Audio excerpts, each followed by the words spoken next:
At one time and another, Lear lived and traveled and sketched and painted in countries from Italy to Greece and Albania, from the Holy Land to Egypt and India. The Cummerbund, a poem of India. She sat upon her dobie to watch the evening star, and all the punkas as they passed cried, "My, how fair you are." Around her bower with quivering leaves the tall kamsasas grew, and kitmagars in wild festoons hung down from tchotchkes blue. Below her home the river rolled with soft melodious sound, where gold-finned chuprasees swam in myriads circling round. Above, on tallest trees remote, green ayahs perched alone, and all night long to the musak's moan in melancholy tone.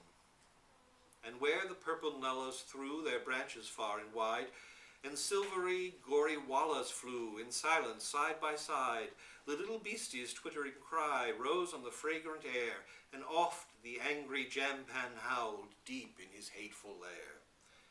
She sat upon her dobie, she heard the mimic hum, when all at once a cry arose, "The Cummerbund is come!" In vain she fled. With open jaws the angry monster followed, and so, before assistance came, the lady fair was swallowed.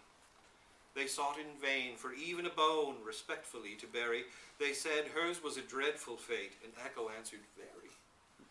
They nailed her dobie to the wall, where last her form was seen, and underneath they wrote these words in yellow, blue, and green: "Beware, ye fair, beware, nor sit out late at night, lest horrid cummerbunds should come and swallow you outright."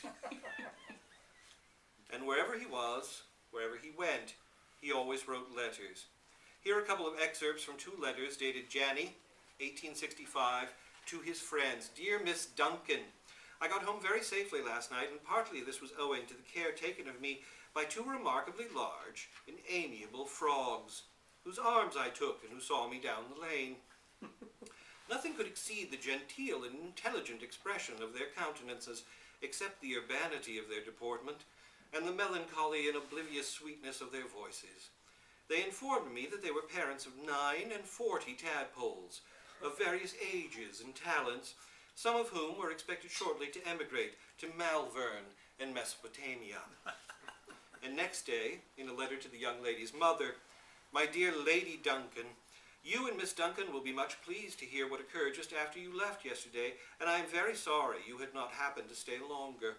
Imagine how much surprised and gratified I was by a visit from the 2 considerable frogs, who brought their 2 eldest tadpoles also to see me. They did not stay above 20 minutes, as they were a good way to go home, and I was vexed that there was nothing but a piece of cold lamb in the house and some marsala, both of which they declined, saying that either watercresses or small beetles would have been pleasant, but that they were not hungry. I did not quite know how to be civil to the tadpoles, as I found that owing to their long tails they could not sit on chairs as their parents did. I therefore put them into a wash-hand basin, and they seemed happy enough." And so, on he went, and drawing until his one good eye finally went all but out. He was cared for by the devoted Giorgio, and when Giorgio became too old and infirm, Lear and Giorgio's sons cared for him until he died. Lear walked in the garden of his little house in San Remo with his grumpy gardener Giuseppe, and with his daily companion of 17 years, a cat named Foss. Foss, of whose tail there is no end, being cut off, was the last and best love of Lear's life. Foss was also his last great model. He drew him dozens of times. Foss died 2 weeks before him, and was buried under an elaborate stone in Lear's garden. He weeps by the side of the ocean. He weeps on the top of the hill. He purchases pancakes and lotion, and chocolate shrimps from the mill. When Lear himself came to die, on January 29th, 1888, there was only a doctor and an Anglican chaplain, but none of his friends was with him. An hour or 2 before he died, he called his gardener Giuseppe to him with the last message, of course to his friends. "My good Giuseppe," he said, "I feel that I am dying. You will render me a sacred service in telling my friends and relations that my last thought was of them. And here he mentioned specially the three friends he had loved, all unknown to them, the most. I cannot find words sufficient to thank my good friends for the good they have always done me. I did not answer their letters because I could not write, as no sooner did I take the pen in my hand than I felt that I was dying. These were the last words he spoke. The Scroobius Pip went out one day when the grass was green and the sky was grey. Then all the beasts in the world came round when the Scroobius Pip sat down on the ground. The cat and the dog and the kangaroo, the sheep and the cow and the guinea pig too. The wolf he howled, the horse he neighed. The little pig squeaked and the donkey brayed. And when the lion began to roar, there never was heard such a noise before, and every beast he stood on the tip of his toes to look at the Scroobius Pip. At last they said to the fox, "By far, you're the wisest beast, you know you are. Go close to the Scroobius Pip and say, 'Tell us all about yourself, we pray, for as yet we can't make out in the least if you're fish or insect, bird or beast.'" The Scroobius Pip looked vaguely round and sang these words with a rumbling sound, "Chippity-flip, chippity-flip, my only name is the Scroobius Pip." The Scroobius Pip from the top of a tree saw the distant Jelly-Bo-Lee, and all the birds in the world came there, flying in crowds all through the air. The vulture and eagle, the cock and the hen, the ostrich, the turkey, the snipe and the wren. The parrot chattered, and the blackbird sung, and the owl looked wise, but held his tongue. And when the peacock began to scream, the hullabaloo was quite extreme. And every bird he fluttered the tip of his wing as he stared at the Scroobius Pip. At last they said to the owl, "By far, you're the wisest bird, you know you are. Fly close to the Scroobius Pip and say, 'Explain all about yourself, we pray, for as yet we have neither seen nor heard if you're fish or insect, beast or bird.'" The Scroobius Pip looked gaily round and sang these words with a chirpy sound, "Chippity-flip, flippity-chip, my only name is the Scroobius Pip."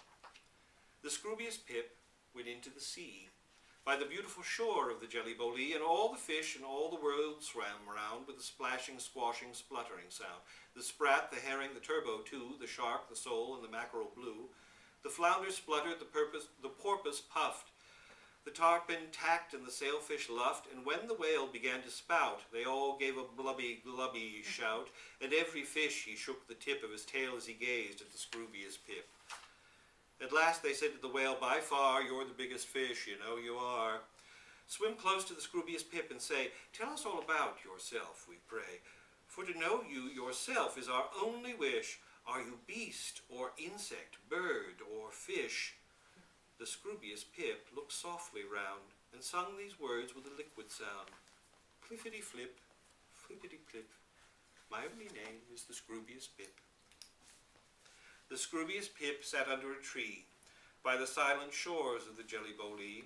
All the insects in all the world around the Scroobius Pip entwirled, beetles and bookworms with purple eyes, gnats and buzz-tilential flies, grasshoppers, butterflies, spiders too, wasps and bees and dragonflies blue. And when the gnats began to hum and bounced like a dismal drum, and every insect curled the tip of his snout and looked at the Scroobius Pip. At last they said to the ant, "By far, you're the wisest insect, you know you are. Creep close to the Scroobius Pip and say, 'Tell us all about yourself, we pray, for we can't find out, and we can't tell why, if you're beast or fish or bird or fly.'" The Scroobius Pip turned quickly round and sang these words with a whistly sound, "Whizby-whip, my only name is the Scroobius Pip." Then all the beasts that walk on the ground danced in a circle round, and all the birds that fly in the air flew round and round in a circle there, and all the fish in the Jelly-Bo-Lee swam in a circle about the sea, and all the insects that creep or go buzzed in a circle to and fro, and they roared and sang and whistled and cried, till the noise was heard from side to side, chippity-chip, chippity-tip. Its only name is the Scroobius Pip.